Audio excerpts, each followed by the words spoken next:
او په طبقاتو د مجتهدینو کې د شاه عبدالعزیز شاه عبدالحق محدث دهلوی رحمت الله علیه پنځ د د درېمه طبقه مجتهد لوی هستی ده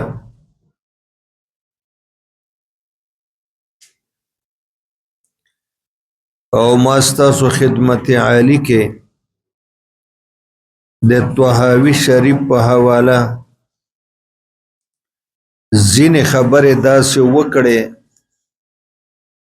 چې هغه ما درته ویل چې د دې لس خصوصیات دي د طحاوی شریف چې هغه د احادیثو په نورو کتابونو کې نشته په کثرت سره داسې احادیث متبرکه چې تعلق د احکام سره وي په دې کتاب کې به درته راشي او هغه به په نورو کتابونو کې ستا مخې ته نه راځي په متعددو طرقو باندې یو حدیث او روایت نقل کول چې محدثین کثرت طرق دا مستحسن گنی او په کثرت طرق باندې کمزور روایت کوي کی پر روایتو کې دوه خبرې ډېرې مشکلې وي یو چې کله تعارض بین روایت راشي ظاهره خبره ده یا به تطبیق کوي یا به ترجیح کوي یا به تنسیخ کوي د ټولو نه اول به د تطبیق بین الروایتین کوشش کوو ځکه چې عمل په دواړو روایتینو باندې راشي دا اولا ده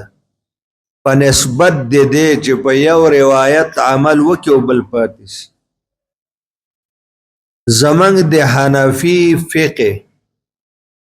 خصوصیت هم دا ده چې موږ حتی الامکان حتی المقدور په ټولو روایتو باندې عمل کوو د تطبیق په صورت کې دا په نورو فقه کې دا شی نشته طحاوی به امام طحاوی رحمت الله علیه چې کله بین روایت تعارض راځي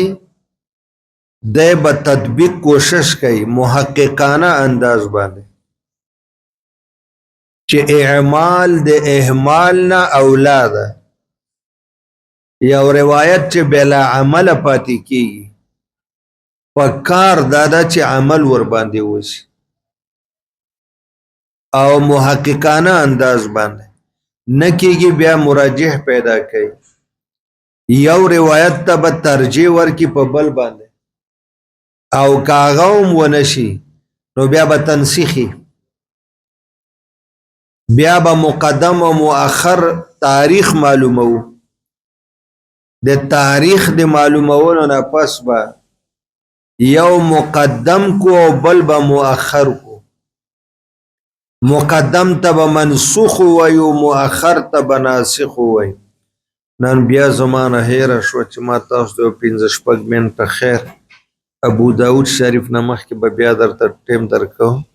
امیر صاحب الله دې تا معاف کړي ټول کمای پتا کړه ته بیا ما ته یاد کړه کنه یاره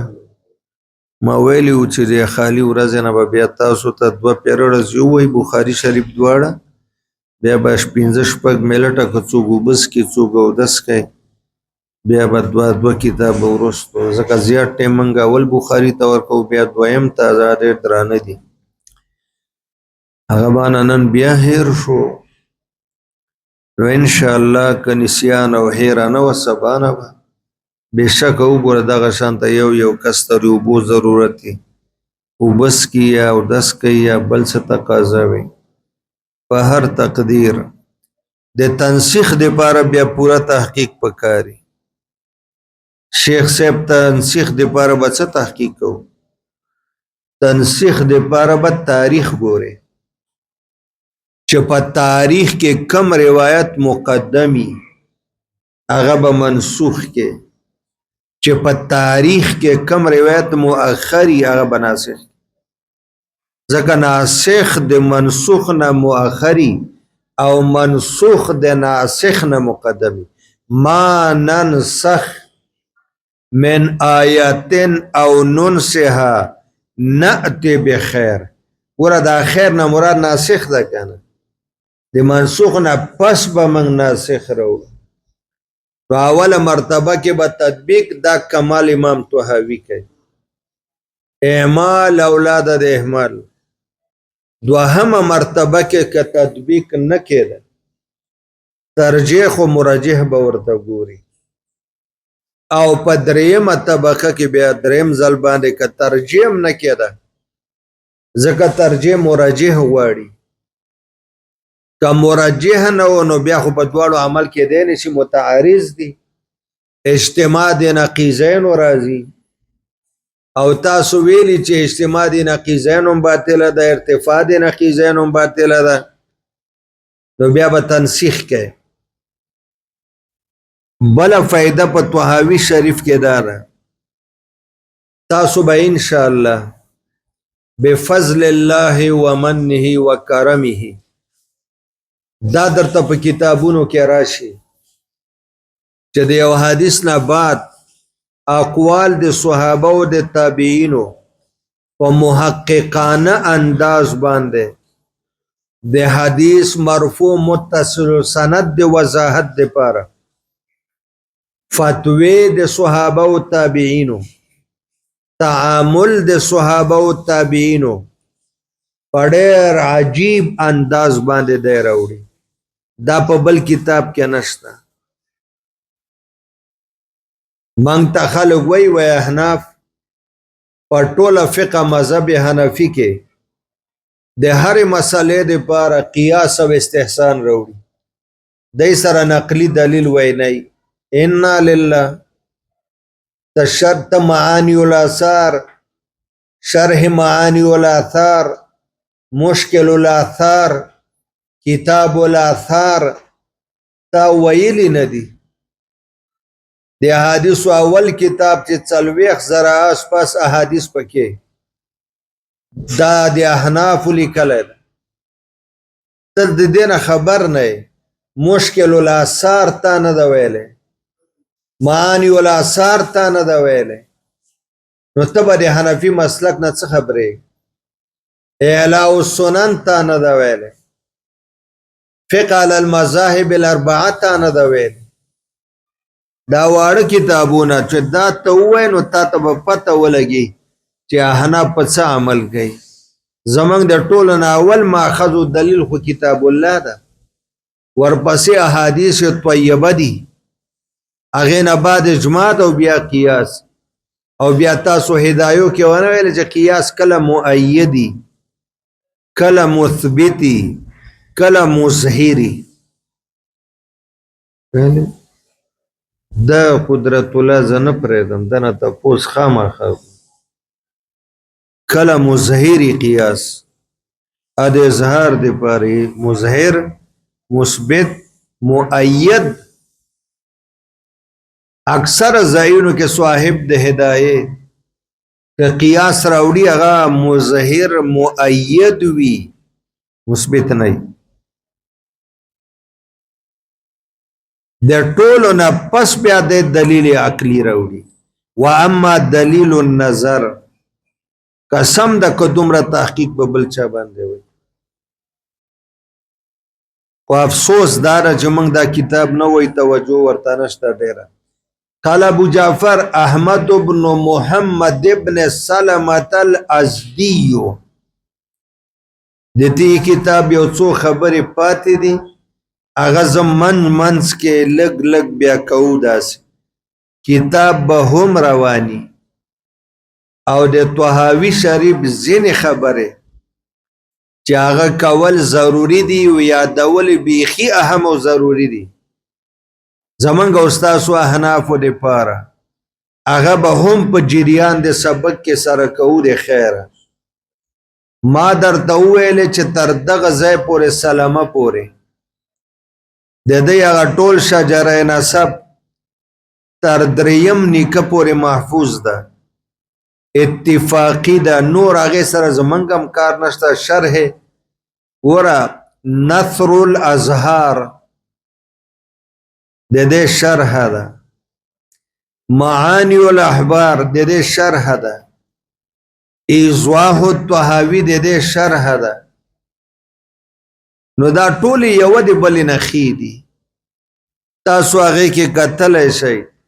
د ټایم خبره ده د ټایم که ډېر وخت ورکوئ معانی الاخبار ګوره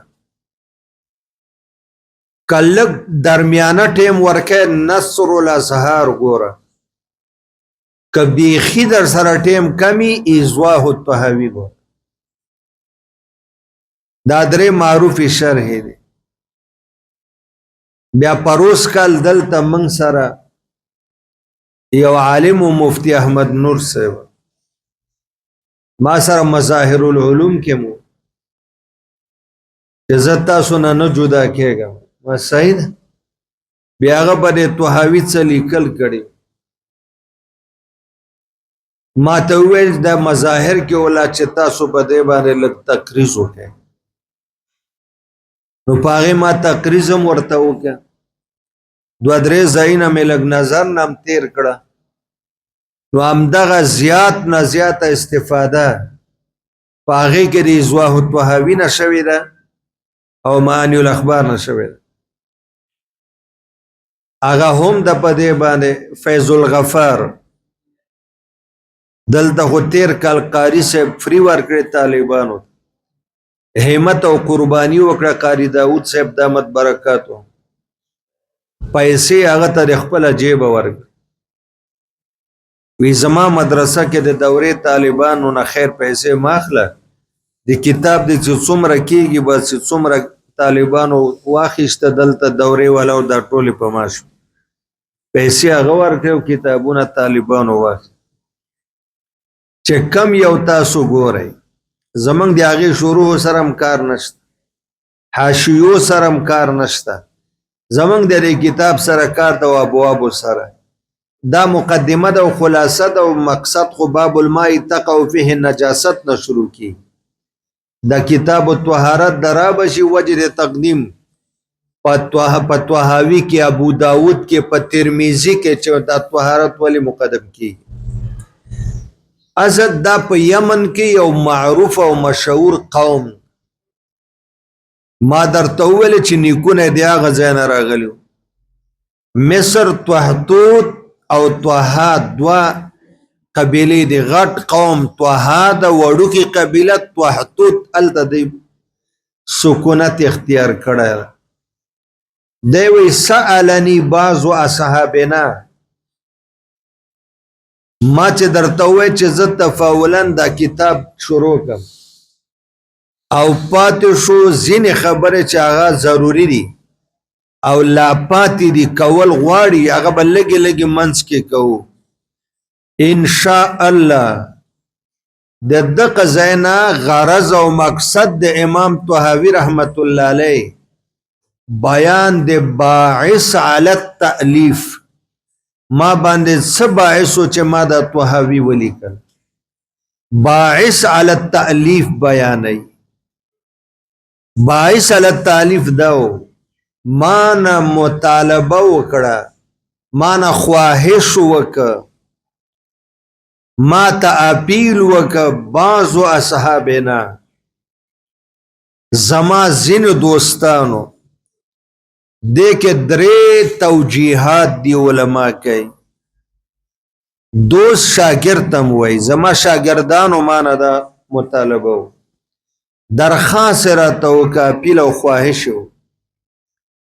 اصحابنا کلاس پهلو تم وایي زما هم عمره هم عصره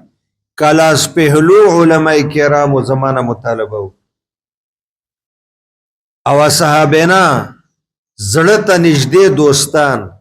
کاغه استازي کاغه کلاس پهلوي کاغه عام طالبي کاغه استاد طالبي ټول ته وایي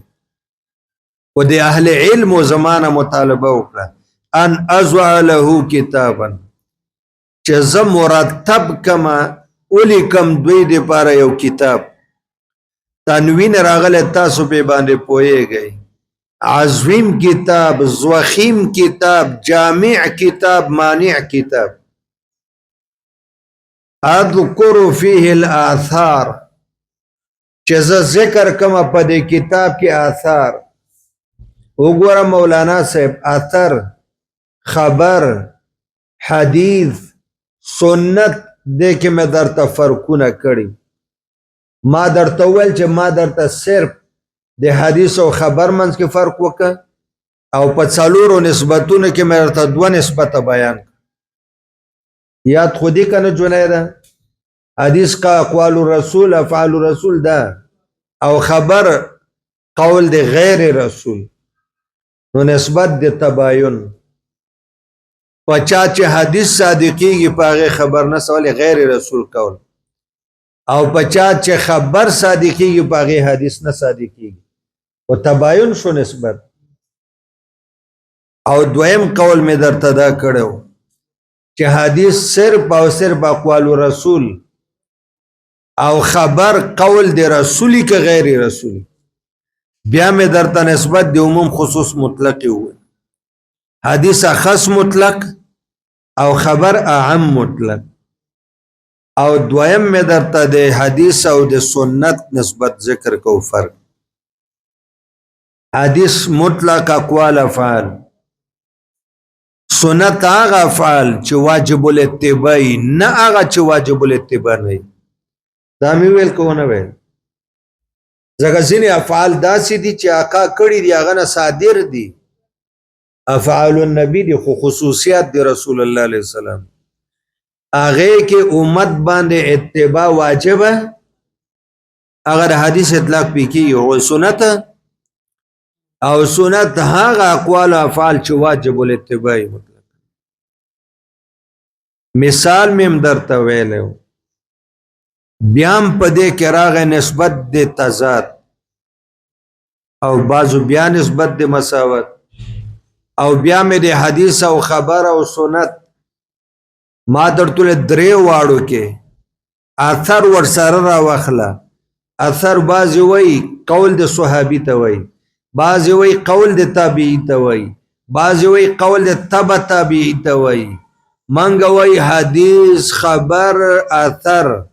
په دې ټولو باندې اطلاق د سنت کی آثار مرویه احادیث مرفوعه متصل سند تم وی آثار مرویه احادیث موقوفه تم وی آثار مرویه احادیث مقطوعه تم وی چې زه په دې کې راجمع کما آثار د صحابه او ټول اقوال پکې راوړه الماثوره المنقوله چې هغه را نقل شوي دي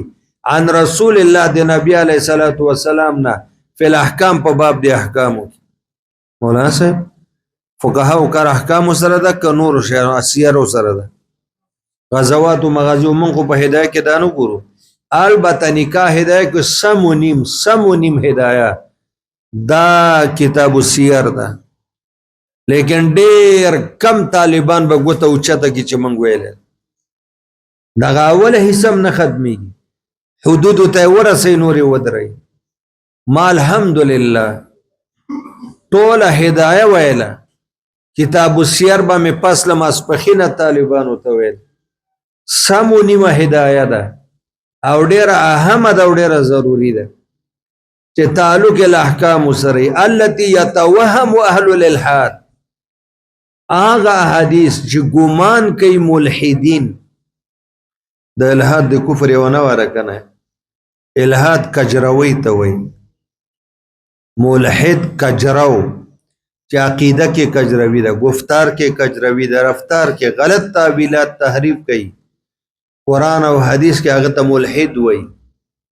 د نوې رڼا خاوندان هم ورته وایي د عقیدتن عیسائی ده عقیدتن یهودی وی عقیدتن یا د هندو د سیک ده او د اسلام مطالعه کړي د ځان د ډېر قابل کس وایي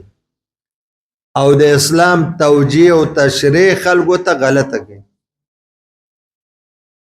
والذین یلحدون فی آیاتنا کجروی کوي د قرآن تفسیر او تشریح غلطه کوي چې کم ملاحده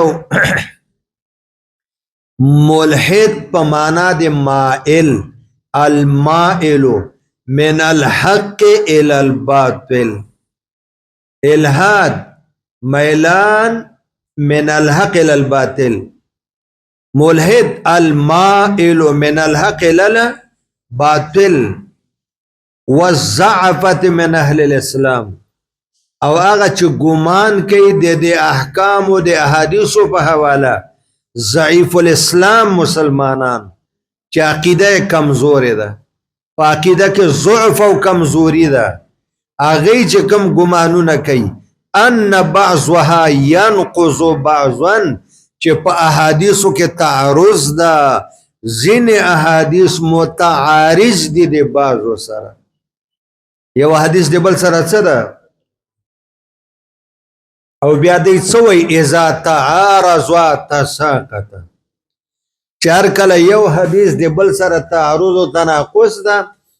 اذا تعارض بس دی باندې موږ عمل نه کوو بعضها ځینې روایات ينقض بعضا مناقض دي د بعضو دپاره معارض دي د بعضو دپاره تعارض ده موږ څنګه په دې باندې عمل وکړو څنګه دا عمر ملحدین وایي دا اوس دا منکرین حدیث وایي که نه وایي دلته حدیث کې دا وایي هلته دا وایي تطبیق باندې دوی نه پوهېږي ترجیح باندې دوی نه پوهېږي تنسیخ باندې دوی نه پوهېږي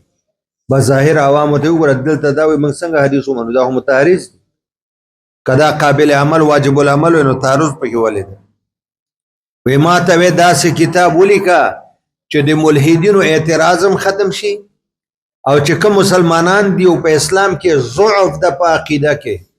مطالعه کمزور علم کمزور او هغه کم ګمانونه کوي هغه هم ختم شي اللهم صل على سيدنا ونبينا وحبيبنا وعلى ال سيدنا ونبينا وحبيبنا محمد يا الله امت خير دي امت په ضعفاء او رحم وکي من ته فهم و فراست علم و عمل نصیب